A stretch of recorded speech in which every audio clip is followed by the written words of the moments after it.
the words of Ben Franklin, what have we got? A republic or a monarchy? This is why we need to vote, especially this year.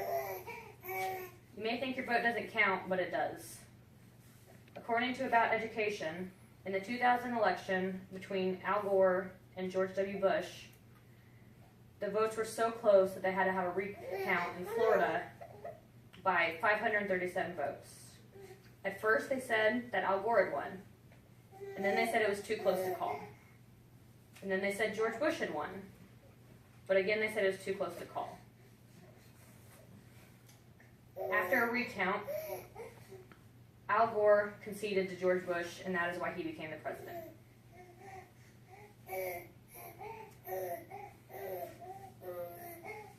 You may say you're too busy, but it isn't that hard to take a few minutes to go to a polling place and vote, or fill out an absentee ballot. You may say you don't like the candidates this year, and you don't want to vote because you don't like Donald Trump and you don't like Hillary Clinton. But do you really know them, or do you only know what you see on TV? If you want to say which is the lesser of two evils, you're the only one that can make that decision.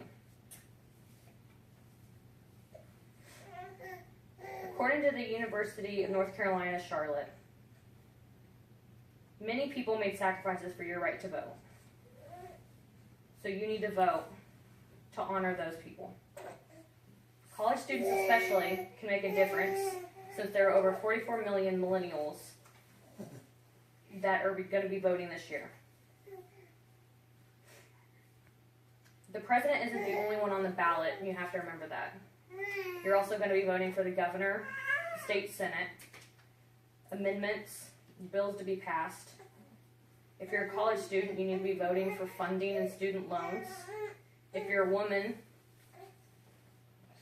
reproductive rights are going to be very important for you.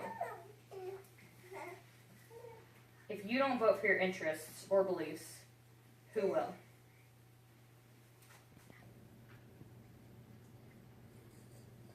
Some other issues to consider when voting this election are, how are the candidates going to help the economy?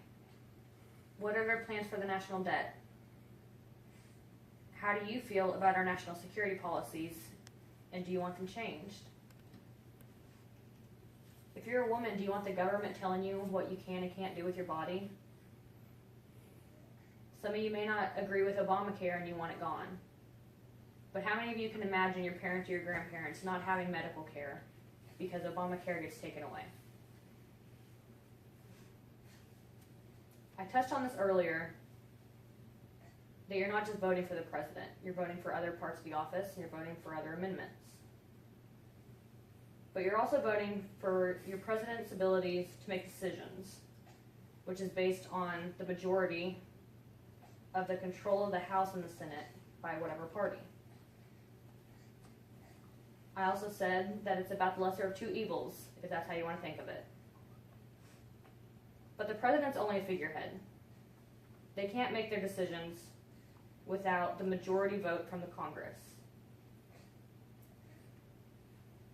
So how do we elect the president? You think the Electoral College is all that matters and that your vote doesn't. But the reality is the majority vote from each state is what makes the Electoral College vote for that candidate. If you want a voice, you have to vote. According to the Huffington Post, stats were pulled from the 2012 election. 80% of people voted that were in an income class of $75,000 or more.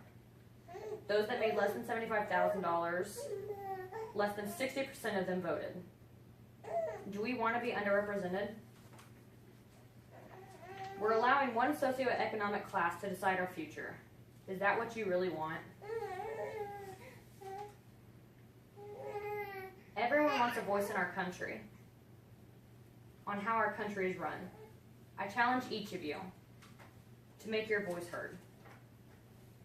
Get out and vote, whether Republican, Democrat, or an independent voter.